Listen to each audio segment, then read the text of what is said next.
Hello everyone and welcome back to Coronation Street official today. Please hit that subscribe button and give this video a thumbs up because today we are diving into something that goes far deeper than your average soap storyline. Before Carla Connor and Lisa Swine can find their way back to each other, Coronation Street needs to do something genuinely important. It needs to face the full truth of what Lisa survived at Becky's hands, and it needs to do it properly. This is not simply a story about a couple navigating trust issues after a betrayal. What is unfolding between Carla, Lisa, and the long shadow of Becky Swine is something considerably more layered and considerably more important than that framing suggests. Lisa's relationship with Becky was not a love affair that went wrong. It was, by every marker that experts in coercive control recognize, a 20-year pattern of manipulation, psychological harm, and deliberate domination. And until Coronation Street allows Lisa to be truly heard and believed by Carla, not just tolerated or partially forgiven, but genuinely heard, any reunion between them risks feeling hollow and more dangerously risks sending entirely the wrong message about what victims of coercive control actually need from the people who love them. Hello everyone and welcome to Coronation Street official today. Please hit the subscribe button and give this video a thumbs up because what we are discussing today is not just about a storyline. It is about something that matters well beyond the cobbles. Let me be transparent with you from the very beginning because I think you deserve that. I have always been a strong advocate for same sex relationships on soap opera, and particularly sapphic relationships that are given the same weight, complexity, and screen time that heterosexual romances routinely receive. So it will surprise absolutely nobody who knows my perspective that I am firmly, wholeheartedly rooting for Carla Connor and Lisa Swine to find their way back to one another on Coronation Street. But here is what I need you to understand. My investment in their reunion is not simply about fan loyalty or the very real, very passionate cult following this couple has built. It runs considerably deeper than that. Their reunion, if it is going to happen in a way that means anything at all, has to be built on a foundation of genuine understanding, and right now, that foundation simply does not exist. Not yet. Things have remained tense between them ever since Lisa confirmed Carla's suspicions that she had slept with Becky Swine. And on the surface, I completely understand why Carla is hurt. The women who held her hostage, the women who terrorized her, Lisa slept with her, and the knowledge clearly landed on Carla like a physical blow. Her pain is real and her reaction is human. But I have to be honest with you. I think this is the part of the story that the show needs to reckon with directly. Watching Carla's continued sustained anger and her ongoing refusal to give Lisa even the space to properly explain herself has become increasingly uncomfortable to witness. Not because Carla's feelings are wrong, but because of what we actually know. What we have come to understand about the true nature of what happened between Lisa and Becky. There was far more nuance to Becky and Lisa sleeping together than Carla has allowed Lisa to explain. And the longer that nuance goes unacknowledged, the more the show risks doing something genuinely irresponsible with the story. The moment it truly crystallized for me, the moment the full weight of it landed, was watching Lisa visit Becky in prison. That scene, I keep coming back to that scene because sitting across from Lisa, rather than expressing any remorse or vulnerability, Becky issued a cold, deliberate threat. She told Lisa plainly that she would paint her as an accessory to her crimes and drag her down with her, with absolutely zero consideration for what that threat would mean for their daughter Betsy Swine. Zero. And in that single moment, it became undeniably, viscerally clear that the relationship was never at any point fundamentally about love. It was about control, complete, sustained, deliberate control, and once you see it, you cannot unsee it. That realization sent me deeper into this topic because I felt the responsibility to understand it properly rather than just react to it emotionally. I began researching coercive control seriously, reading widely, and speaking with people who work in this field professionally, and through that process, I came to genuinely understand what actress Vicky Myers was communicating when she spoke to Metro at the Corridor premiere about Lisa's experience.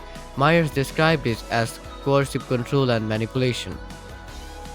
Behavior the character had been, in her own words, so used to for 20 years. 20 years, think about what that means. Think about what 20 years of having your reality slowly, systematically dismantled does to a person's understanding of themselves and of what they deserve. I consulted Dr. Sarah Tatton, an associate lecturer in criminology and policing at Sheffield Hallam University and an expert in coercive and controlling behavior. What she told me helped me understand the full architecture of what Lisa had been living inside. Dr. Tatton explained that the very first markers of coercive control appear at the beginning of a relationship, in the form of love bombing and grooming. In Lisa and Becky's case, we never witnessed how their relationship actually began. We only have fragments of what each of them has described on screen. But during a candid conversation with Roy Cropper, Lisa revealed that Becky was her first proper girlfriend. And then they meshed really well at work. Now apply Dr. Tatton's framework to that. The perpetrator pays close attention to the target's passions, aligns themselves with them deeply and convincingly, and creates the overwhelming impression of the romance of a lifetime. The target is reeled in before they even realize what is happening. And once they are in, the dynamic shift, often so gradually that by the time the control becomes obvious, the victim's understanding of normal has already been fundamentally altered. When Becky returned to Lisa's life, it took almost no time at all for a striking gap to emerge between the women Lisa had described in her grief. The loving wife, the devoted mother, the better parent, the partner Lisa almost always characterized as having been in the right, and the actual women who arrived on the cobbles. Lisa had spent years putting Becky on a pedestal, consistently framing herself as the one who got things wrong in their relationship. That pattern, Dr. Tatton explained to me, is a direct and deeply recognizable outcome of coercive control. The victim's grasp on their own reality is steadily eroded through gaslighting until they internalize the perpetrator's version of events as the truth. The psychological manipulation causes these really deep scars. As Dr. Tatton put it, scars that do not announce themselves loudly, but that shape every memory, every self assessment, every relationship that follows. I find it genuinely painful to watch, now that I understand what I am actually seeing on screen. When Becky was actively attempting to reclaim Lisa, the love bombing was relentless and textbook.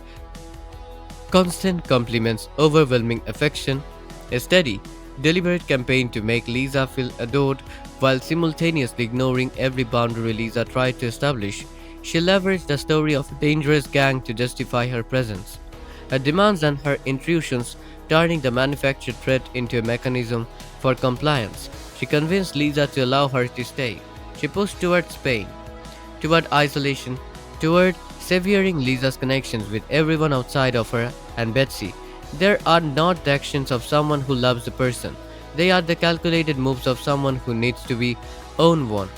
And when Lisa raised objections, Becky rationalized the removal of her phone as a safety precaution rather than what it actually was. Another layer of control being quietly firmly locked into place. I cannot stress enough how clearly this maps onto the patterns that experts describe. And I cannot stress enough how important it is that the show does not allow this to be glossed over. Which brings me back to where we started. Lisa was able, eventually, to begin moving forward after Becky's death. Things were genuinely improving. She and Carla got engaged, and for a brief, hopeful window, it seemed like happiness might actually be within reach. And then Becky came back, at precisely the moment Lisa was preparing to fully move on. The timing, as Dr. Tatton would likely recognize immediately, was not coincidental. It was characteristic. A controlling partner does not let go because they had a change of heart. They let go when they decide to, and they return when serves their purposes. Becky came back not to make peace but to reclaim what she had decided still belonged to her. For Lisa to have any real chance at the relationship she deserves with Carla, or with anyone, she needs what Dr. Tatton described to me as being heard, believed, and validated. Those three times, not sympathy as a consolation prize, not a partial listening followed by residual anger, actual acknowledgement of what she lived through and what it cost her. That is what a survivor of coercive control requires from a new partner to begin building genuine trust. And right now, Carla is not providing that. Her pain is understandable, her reaction is human, but her refusal to pause long enough to truly hear Lisa is, however, unintentionally replicating the very dynamic Lisa has spent 20 years trying to survive, being silenced, being dismissed, having her experience treated as less valid than someone else's feelings about it. I cannot look away from the parallel.